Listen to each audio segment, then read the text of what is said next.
Oh, I would make my Barbies They would have crazy sex. It's so funny because I really didn't do that when I took it too seriously. So I was like, we can't have them. That's not. They have to work at the McDonald's that we got.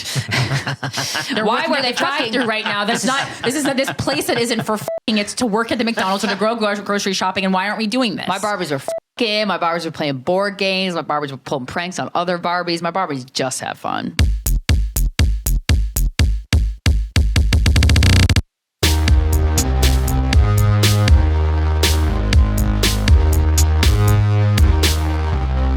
Greetings, fuckers. How you doing? Where you been? Welcome to another exciting episode of Guys We Fcked. It's the anti-slut shaming podcast. I'm Corinne Fisher. I'm Krystyna Hutchinson. Welcome. Ooh, thanks for turning those headphone volumes up, Mikey. That sounds way better. Hey, you want to email us? You need advice? You got a crazy story? You got a weird situation happening? You seeing red flags but you don't want to do anything about it? And you want to be told?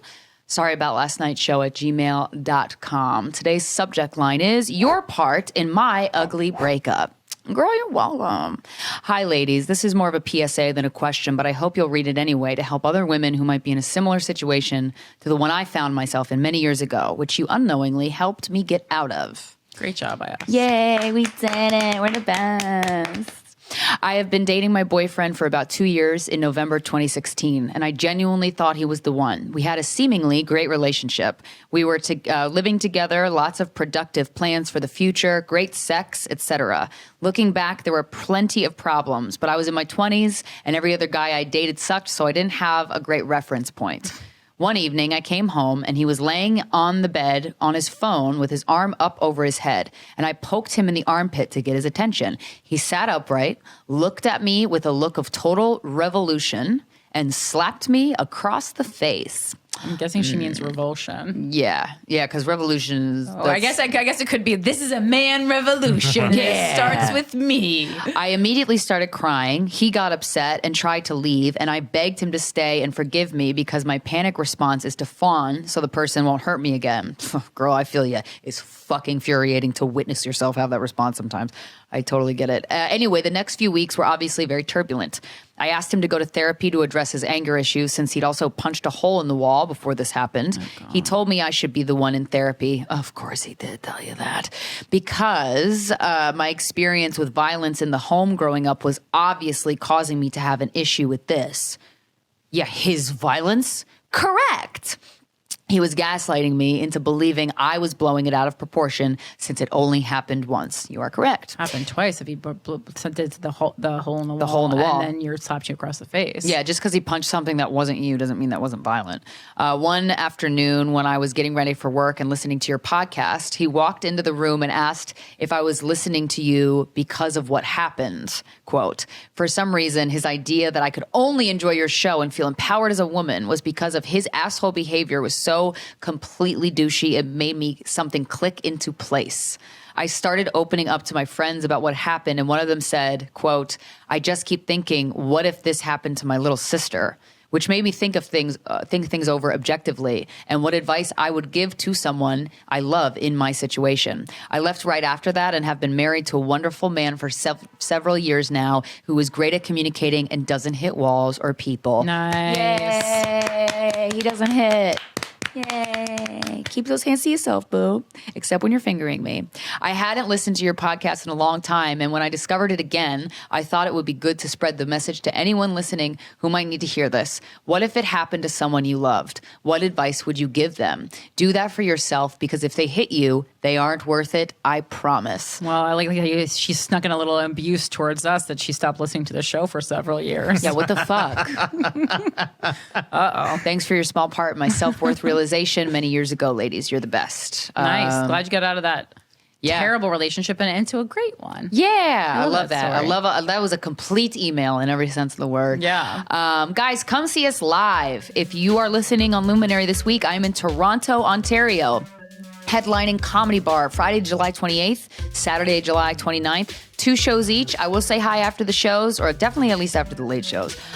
Depends on the turnover, you know what I mean? But come to those shows. Los Angeles, I'm at the Comedy Store August 2nd. San Diego, August 3rd through 5th. Fort Worth, Texas, a.k.a. Dallas, a.k.a. wherever you want to call it. I'm going to be at Hyenas, August 11th and 12th. Go to KrystynaHutchinson.com for all those tickets. I have a Patreon that I'm very proud of, and August is the last month. It's going to be $5 a month. You have 4 group Zoom therapy in quotes sessions that I do. All the audio from those sessions are uploaded into Patreon. So it's kind of like a private podcast for you guys where where you just kind of talk about what's going on in your life and I ask you questions. I got to say, it's fucking fascinating. I really enjoy it. People come. There's a lot of men that have been coming in. I really appreciate that. And a lot of diversity in severity of problems, level, like, I don't know. People got problems, man, and it's really refreshing to listen to somebody talk about something they're going through, whether it's big or small. It just gives you perspective, and I think perspective is a very valuable tool in trying to manage how you look at your own life. So you could come in, you could chat with me, and it's all for $5 a month up until August. So sign in, get your rates. Patreon.com/Krystyna Hutchinson. And then, of course, you can continue listening to Without a Country, as so many of you have been doing. I appreciate it. It's on YouTube now. On Wednesdays, we made it even earlier in the week because the news is not evergreen. So we wanted to get it to you as fast as possible. So that's Without a Country channel on YouTube. Just click subscribe, even if that's not the way you listen, just to get more eyes on the show. And then, of course, send in those domestic violence emails to withoutacountrypodcast@gmail.com. If you're not familiar with the show, we do. I have this theory that pretty much everyone is 1 degree of separation from someone who was either killed or severely injured as a result of domestic violence. And this was a fun theory I'm tossing around, a little party game, an anecdote for the water cooler. So you can send those to withoutacountrypodcast@gmail.com. Even if you don't listen to the show, I suppose you can do that. And Washington, D.C. I'm going to start going on tour more next year and maybe a little bit in the fall, but Washington, D.C. is the first date and the tickets are up, so I just figured I would tell you about it. I'll be at the Comedy Loft for a full weekend, Thursday, February 29th through Saturday, March 2nd. It's a 5-show weekend. D.C., I love you. You're always a really fun show, so start buying tickets for that now so I can sell it out by the time I get there. And the Linktree link in my bio on Instagram has that. I'm at Philanthropy Gal. I'm at Krystyna Hutch. And I am at Mike Coscarelli. Together, we are at Guys We Fcked without the U and fuck. That's on YouTube. That's on the TikTokers. That's on the Twitter and the Facebook and the Instagram. So follow us. We'll start a Threads too. If that catches on, we had to wait a second and see if that was catching on. I can't tell yet. Not sure. I post on it, but I'm like, I'm not sure what's going on there. I feel like the world does not need one more social media platform, but maybe we do. And I'm being closed-minded. Well, Elon's turning Twitter into X, and he said he's knocking the Twitter bird off the building with a blowtorch, I believe he said. Okay. So it's X now. Very, I don't know, it's fun. Like the X-Men. Yeah, I guess so. He's obsessed with the letter X. Okay. Yeah. Good for him. Little Elon fact. Okay. Oh, Elon, you're just crazy. In a fun way. I went to hang out with my friend who has a 3-month-old daughter. Mm-hmm. And I went, and she's like a friend she's one of my most favorite people on this planet. I love her so much. Okay, yeah. I've known her since I was 19. We went to college together. We both transferred in the same college. We have crazy stories under our belts together of drinking and being on the bars and titties out and all just great stories.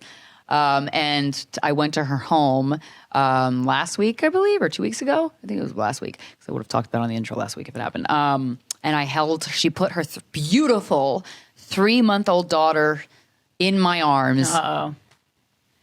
And I want a baby yesterday.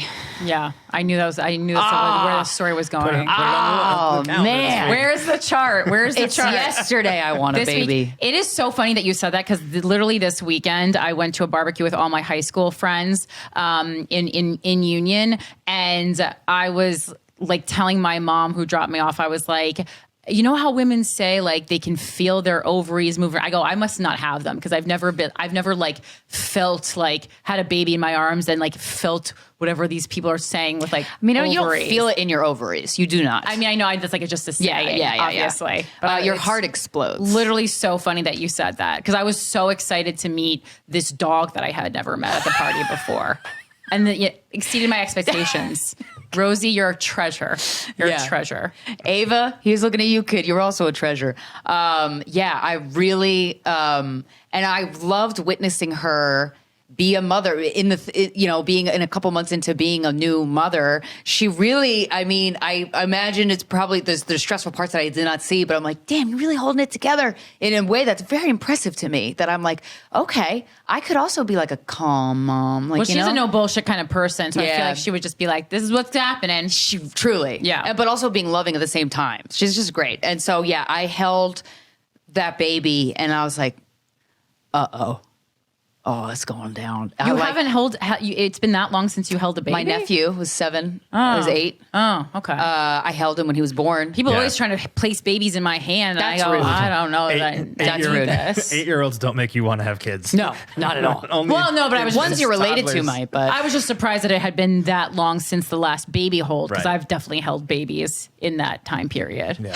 She was just so sweet, and she grabbed onto my fucking finger and like held onto it tight. It's so funny. That also happened to me this weekend. With the dog? No. There was lots of babies at this place too. And a baby also held onto my finger. And like, I thought it was cool, but just because I was like more like in a scientific way, I was like, I baby love this. can hold a pencil. I love this baby strength.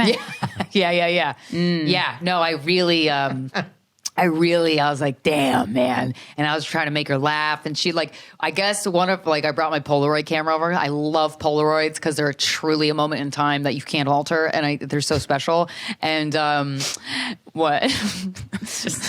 That's such a you statement. Yeah. Other picture. No, but it's just like, it's just the exact moment and you get the receipt immediately. Yeah, you gotta wait for it to develop and you might have done it wrong. You can't, whatever. Polaroids you can't just delete it. You can just throw it away, Yeah. But anyway, so we were taking Polaroids. Her husband came home and I had him take some pictures of us. And we captured the baby's first loud laugh, ha, something fell and she was laughing. Oh my God. I just started crying. I was like, this is so, and then the Polaroid was so cute. I'm fucked. I want a baby. That's not a fuck. It's good. No, I know. Good that you made the decision. Totally. I guess. Until next week. Yeah, I know. Honestly, yeah.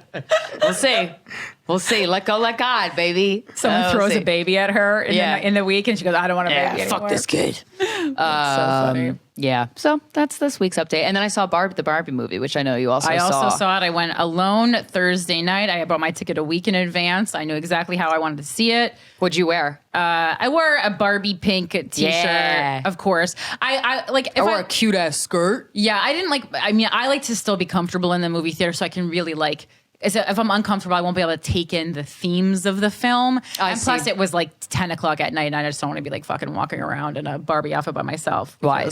It's not a good. It's mean in these streets. That wouldn't be a good reasonable. area. Men were already ruining it on the way there. They were like, "Is that Barbie pink?" And I was like, "Do men have to ruin? Shut the fuck up! Fucking everything." They were so mad that this movie had nothing to do with them and they couldn't handle it. And everyone's been acting like babies because of it because they couldn't handle that a whole movie was just about us and not them. Shut up! Wasn't about you. No, well, I will say there was mostly women in the movie theater that I went to. I went with Donna and Diane. I was so happy I went with them. The theater was just filled with women. Yes, as it should groups be. of friends dressed so cute. Yes. Everyone was dressed so cute, and I was like, I really love this. There were a bunch of men there, and they were good. I liked them. They were laughing at the right parts. At everyone who brought their boyfriend to the fucking Barbie movie. Yeah. You're on a list. How dare you? Is nothing sacred? Opening night? Ew. There were some amazing moments that really Greta Gerwig, girl. She wrote the film with her husband Noah. I was mad about that too. Yeah. That was it. I felt your anger when I saw that. I was like, oh, I thought just Greta wrote it. I didn't know Greta and Noah wrote it. Thought just Greta wrote it. Yeah. Ugh. Greta's the only one that mattered. And then I found out they've been married for like 12 years, which I didn't know. And then I go, you didn't know that? not even a fan of you anymore, Greta. He's made some great films, but she is a powerhouse. She's incredible. Yeah. I love Greta. The humor in the movie was so fucking funny. There was a scene, and I guess I'm not giving away. It's a fucking comedy, so I'm not giving anything away. But also heads up, if you don't like anything ruined, we're about to talk about the just Barbie fast forward. movie. Yeah. And you should have seen it opening weekend, because what do you not support women? Idiot. What were you working at your job? What were you making something for your boyfriend? Fuck you. Love you. Or are you doing laundry? Yeah, the movie gave you like a very clear roadmap to like the roots of a dumb bitch. Like how we kind of start going against ourselves. And how it happens so quickly. So quickly, but it can be dissolved also as quickly by just giving words, I forget the exact quote that they said, but I was so glad that they kind of went over it like this. It's like, you're under the spell of society and how you think about yourself and how you view yourself. And a very simple way to end that spell pretty quickly is to put words to what's happening, to the double standards that are happening to you, and put words to your frustration, and you watch them do that to these characters. And they were basically trying to like lure Barbies away from their Kens after Ken fucks up the Barbie land and kind of makes it more patriarchal after being in the real world. And I loved the montage of how they try to distract the men. One of them was saying, I've never seen The Godfather. That was so funny. That was so funny. And I thought every boyfriend I've ever had where I've said I've never seen like The Godfather or like Alien's a big one. Yeah. I've seen all those movies. But like any mafia movies, Scarface. They lose their mind. And it was so funny. I told my boyfriend that. I was like, oh, this one joke was so funny. And he said, like I've said, I'd never seen The Godfather to him. He's like, what? And he was like, yeah, that is really douchey. That's like a douchey thing for a guy to do. And like, I never thought of it that way. I'm like, you didn't mean it as douchey. I'm like, I know, I didn't. But like, hearing that joke that she made in the film, I'm like, that's kind of douchey. It's also not a movie that we would like. I've seen The Godfather 3 times. Trash all 3 times. Not trash. It's not trash. You're not allowed to talk. Yes, it is, ridiculous. Michael. I've watched it 3 times. It's not a good film. It's not. Everyone says it's about family. It's not about family. It's about fucking violence and people who don't know how to control themselves. Is what it's about. It's not. It's about fucking temper. 3 chances I gave that film. 3 chances. Yeah, not everybody likes The Shakespeare Godfather. is also trash. Yeah, agree. Oh, see, I disagree on that. Snooze fest. Very, very. But at the end of the day, to each his or her own, okay? But I also loved, there's a montage scene where they were trying to also like distract the Ken's attentions, and they were just the Ken was like, hey, do you want me to look at your, have a guitar and sing at you? And then they all started singing that Matchbox 20 song. That was so funny. Yo, the first like 3 boyfriends I've ever had all did that. Which is the song? I don't know if I'm really good. That's Wait, really no, funny. it's a Push You Around. What was the song? I want to push you around, and I will. Yes, my! And the way he was singing it back, kind of a jam, and I did add it to my Spotify playlist after that. I was like, oh, I forgot about this. Fucking love that song. It is actually a pretty good song. But he sang a it. good song. So all the Kens all had acoustic guitars on the beach. That was so funny. Looking into the eye, uncomfortably staring into the eyes of their girlfriend, their Barbie girlfriend, and singing it poorly with very dramatic facial expressions. And I'm like, God damn it. Those are like my first 3 relationships were all that. And the girl was going, oh, wow. And pretending it was really good. And I was like, oh, I'm getting called out in this Barbie movie. But I loved, the song is so good. Oh, wait, I didn't mean to start playing it. Sorry. But I don't know if I've ever been good. It's such a good song. But I loved that scene. Really and I really enjoyed, so Donna was telling me about like the backlash of the movie, and I hadn't read Ben about Shapiro's it. burning Barbies. Yeah, conservative commentator Ben Shapiro drew more than 1 million views. And I'm like, is this why he did that? Does he actually think this? Is he that fucking dumb? I don't know that he is. An internet mockery for his YouTube video, Ben Shapiro destroys the Barbie movie for 43 minutes. Oh, God, you fucking idiot. In which he opens by lighting Barbie dolls on fire and claims the message of the film is either you're a third-wave feminist who hates men, truly hates men, or you're brainwashed. You fucking dum-dum. That is not at all the... And then Ginger Gates, wife of Representative Matt Gates... called for a boycott of the film despite attending a premiere event all decked out in pink, criticizing the movie for neglecting to address any notion of faith or family, trying to normalize the idea that men and women can't collaborate positively, and for portraying Ken as not masculine. I thought those abs were pretty masculine. That guy is the worst. Well, because all these, and his wife is too. Yeah, all these idiot women showed up thinking that it was going to be like about like the 1950s doll, Gotcha, bitch. Which also is inaccurate because they go into the history of Ruth Handler and how what her idea for the doll was, and conceptually, her idea for the doll was actually so that her daughter could see that you can be something other than a mother or a wife, and not in any way that those things were bad. She herself was those things, you know. Yeah. For sure. And I talked about this on the podcast, and I got some flack for it from people because I was trying to write a joke about how it's kind of fucked up that we give little girls baby dolls because we're just giving them the gift of motherhood. And it's they like, address that in the film. Exactly. And I'm like, that's the point I was trying to fucking make, but better. What were people saying? Were they men? Multiple. No, they were women.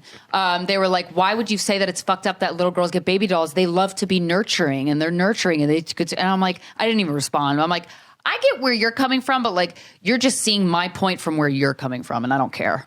And also, it's like, what? Like, I'm like, that's not the point I was trying to make with that at all. But I feel like you're giving them responsibility and you're glorifying motherhood, which is a beautiful thing. But like, they're fucking 5. Maybe give them a teacup instead of a baby. Yeah, I was just listening to something, and they were kind of talking about how women are burdened with caring for others from like the moment we are born through the things that we are expected to do, and through things like that. Yeah, it's like, oh, here you can play with a Barbie and like do fake laundry and work in your fake kitchen. Yeah, for sure. Again, all fine things if you want to do those things. I think people often like misinterpret what we're saying on the podcast. It's like, we don't need to reinforce the fact that like being a mother or a wife is valuable. It's been reinforced for the entirety of society. We're giving people other options. That's what this podcast is about. It's the other options you have as a woman. The initial options of wife or mother have already been covered. Yeah. So we're not. You already know those are options. We're not. Yeah, exactly. We're not saying those are bad. We're saying, we know. Let us show you the world of other options. Yeah. And you show, and if there's options that we're not covering, show us. Let's all show each other. But fuck off. You know what I mean? So I really liked it. And I really felt I loved, she kind of like road mapped, like, this is how women can be tricked into thinking less of themselves and that they're not good enough. And I really enjoyed that. It was great. I also, I there were so many great people in it, but I loved Issa Rae, and it was so good. Oh my God, she was so fantastic. Good. She was Margot like Robbie standout. Besides Margot and Ryan, obviously, like to me, Issa Rae was the standout performance. Yeah, she was great. She was so fucking funny. And oh my God, yeah, I'm trying to think. And I knew I was gonna love it when one of the commercials for the film had the excerpt where Margot goes, she's like, you guys ever think about death? And I was like, oh, I'm going to fucking love this. Because I was so, because what's interesting about it is like, I don't know if you know, but like Diablo Cody was originally offered the script, and she was like, I can't tackle that. I can't give you the movie that you guys want. Yeah. Like, I don't know how to do this. And I was so surprised because I was like, it feels... You think of like Juno. Feels like something perfect, obviously, as they thought for Diablo Cody. Yeah. And I was... But Greta nailed it. Like, I would love to see, like, I mean, not Diablo's version? Yeah, I would love to see, like, what, if anything, she got on paper. She should do a Polly Pocket movie. God, Diablo Cody. Do that Polly Pocket movie, though. What That'd was be Polly cool. Pocket like? I fucking loved Polly Pocket. I did. I was just looking for them in my house. She could only sit or stand. But my God, were her little pocket mansions just worlds of wonder that I would get lost in. And also the film made me think about like the role that Barbie's played in my life. And I remember as a kid, I never had the women Barbies would always go shirtless. And my brother and my mom would always ask me, like, innocently, like, they'd be like, why don't your girl Barbies have shirts? I'm like, well, if the boy Barbies don't have shirts, then the girl Barbies don't have to have shirts. Then they're like, well, no, girls have to have shirts. I'm like, no, they fucking don't. Not if they don't have nipples. Even Instagram would agree Barbie doesn't need a shirt. True. No nipple. And I always like, it was one of the first, like, why this is a stupid thing about the world that I realized, picked up on through Barbie. And I remember, like, I would have tubs and tubs of Barbie dolls, and I would just get lost in my bedroom time would disappear for hours, setting up little villages and little like Mine This are is their still set up. I neighborhood. saw them this weekend. I've seen them before. It's very immaculate. They're still and there. Very impressive. And like how you could get with the details and, I would make my Barbies fuck. Yo, they would have crazy sex. It's so funny because I really didn't do that, but as with everything, and as I said, I took it too seriously. So I was like, we can't have them fucking. That's not. They have to work at the McDonald's that we got. Why were they fucking right now? That's not. This is this place that isn't for fucking. It's to work at the McDonald's or to go grocery shopping. And why aren't we doing this? My Barbies were fucking. My Barbies were playing board games. My Barbies were pulling pranks on other Barbies. My Barbies just have fun. My Barbies Ain't no were jobs in my accepting Academy Awards. That's cool. They lived in great houses, but it also made me think it's interesting to me because even long before this movie, like people would often like equate Barbie with like negative things, like her, they're always like body shit, like her waist is so small, her boobs are so big, this isn't realistic. It's a Barbie, it's not realistic. And I go, and then to me, it's just like it really like shines a light on how so much of the world you see around you is based on how you see yourself, because it's like not one time did that ever fucking cross my mind. I gotta say, in the totality of playing with Barbies, and it used to make me furious. And I was like, why do you gotta ruin a fucking amazing thing with your insecurity and your body issues? And I know these are serious things, but it's just like you don't need to Barbie's not trying project all your own problems onto everything else in the world. Yeah. Like I don't, that's not what Barbie was about, especially like knowing who it was created by now, which I hadn't even looked. I mean, I guess I knew in the back of my head, but I hadn't like looked into deeply. Cause like, think of how masculine I am in so many ways, but I loved Barbies and I never thought of them as anti-feminist or like body shaming in any way. No. In fact, like it was a doll, and I knew it was a doll and not a person. And also, like, I feel like Barbie got into like diversity, like not only as far as like ethnicity, but like wheelchair Barbie and stuff, like so much sooner ahead than of everybody else. Exactly. So it's like, why do we? Everyone loves to say that I'm negative. It's like maybe you guys are fucking negative. Maybe that's the problem. Not one time was like Barbie makes me. It's a tiny doll. That's a larger issue. That'd be like saying Polly Pocket makes me like, why isn't Polly Pocket more representative of like the way women are? That's ridiculous. It's Polly Pocket. She's for little people. It's a doll. She makes little people feel good. She's a short queen, Polly Pocket. I loved Polly Pocket. I just loved dolls. I love dolls. Me too. But I didn't like baby dolls. I never liked baby. I'm like, okay, this is cool. Oh, the baby can pee and I got to change the diaper. From a very young age, I was like, the fuck is this shit? The one of them you could feed, the spoon had like cherries on it, and when you put it up to the mouth, the cherries would retract. And I'm like, that part's really cool. I had the one that actually you fed the real like potion to, and it actually peed in a diaper. Oh, like, yeah, there was a tube That's down a good one. Yeah. I like all dolls. Yeah. Except for like the dolls weird porcelain ones that you can't play with. I had American Girl ones though, and those are kind of like ones you really can't play with because they're so expensive. But I play with them. I wasn't allowed. I was in a house where like if it was an expensive doll, you had to just put it on a shelf. You can't be playing with it like that. Is it worth something now? Oh, it's not about being worth it. I mean, it was just more like ambiance. I don't know. They're still in great shape. When my parents had a collectible toy store, they would always say like they would always give me Barbies for Christmas, but I couldn't open like a couple of them. Those are worth it. Those are all worth things now. Oh, really? I mean, yeah, if they're still boxed and they're not sun bleached, then yeah. Yes, they are. Okay. Some are worth more than others. I mean, you have to look them up, but I put some Barbies for sale in Perfectly Centered this weekend. Ooh. Yeah, I was very into it. I was celebrating Barbie. Yeah. Fashion. I did a lot of Fashion Fever Tokyo Pop ones. Those are rare. If you're interested. My favorite. They're great outfits. Oh my God. Tokyo Pop outfits, insane. Like a fish purse. Come on. How you doing? Anything you wanted to add? Oh, no. Okay, cool. My whole weekend was dedicated to Barbie and picking up dead animals. Gorgeous. Well, the first part. Guys, you know who's also gorgeous? Our guest. He's an Australian radio personality. He's been an MMA fighter, a boxer, a world record-setting skateboarder, a truck racer, a singer, and a beloved podcast host. Ladies and gentlemen, please welcome to the show, Jason Ellis.